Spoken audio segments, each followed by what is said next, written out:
Hi, Carrie from Dunn, Texas. I had a request today to talk a little bit about how I am coping with grief. If you follow me, you know that in the fall of 2022, I lost my mom very unexpectedly. We were not prepared, my brothers and my dad and I, the whole family. It happened very quickly after a COVID diagnosis, which revealed another problem that was going on. And so here we are 18 months later. And people ask me all the time, or say to me all the time, time is your best friend. It's going to get better as the time goes by. And for me, I don't find that's the case. I find as the time goes by, I realize more and more how much I miss her more and more. Because all of the things that I have going on in my life now, things that she encouraged me to do, and things that she knew I could do, that I had shelved in my life,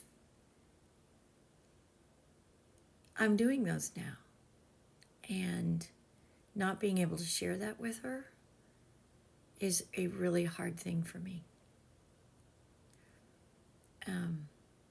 My mom was always and will always be my greatest supporter, just like my dad. Obviously, they've known me the longest. My husband and I have been married 33 years, and he is my rock and my support mechanism.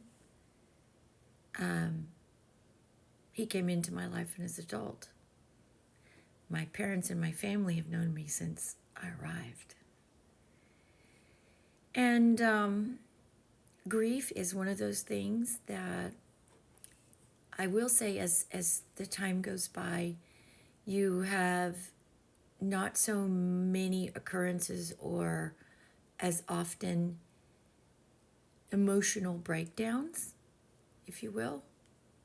You learn to accept what you don't want to accept. And I think that's what they mean by time is a friend, because you, over the course of the time, come to the conclusion and come to the realization that your loved one's gone. No matter how much you don't want to believe it or how much you want to change it, it's never going to change. And you can't go back. It's final. It's irrevocable. Life before is gone. The life you had before with your loved one died too when your loved one died. Especially if you were as close to that person as I was to my mother. My mother has always been my best friend. She still is my best friend. I still talk to her every day. I just can't hear what she says back. Doesn't mean she's not. It just means I haven't figured out what that communication looks like yet. I have suspicions, but I miss that. I miss her voice. I miss her laughter. I miss her really caring, beautiful sense of humor. And her presence was so large that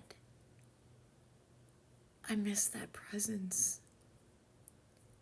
And it breaks my heart that she's not here to see some beautiful things that are happening in my life, in my family's life, in my children's lives. She'll never get to meet a grandson that she would have absolutely adored like the rest of them. And I miss that. I miss and I hurt for my dad because I know the emptiness that he's coping with, remarkably so. He's one of the strongest individuals I've ever met. But I know in those times when it's quiet and at night, it must be terribly hard because they had over 60 years together since they were children. You can't just get over that. I don't think you'll ever get over it. I don't think any of us will ever get over it. The difference is we just have to learn how to live with it. And I don't want to live with it. I'm not going to lie to you. I'm mad. I feel like my mother was stolen from me. I feel like the medical establishment completely and totally failed her. We live in the most powerful country in the world, the wealthiest country in the world, and there's no excuse for what happened to my mother. None. None. No person at any time in their life should live what my mother lived in the last 6 weeks of her life. It's appalling. It's a disgrace. It's a blight on the most powerful country in the world, that when our citizens are at this end stage of their life, nobody cares except those family members. And those family members do everything in their power to take care of their loved ones, and they're not equipped to do that.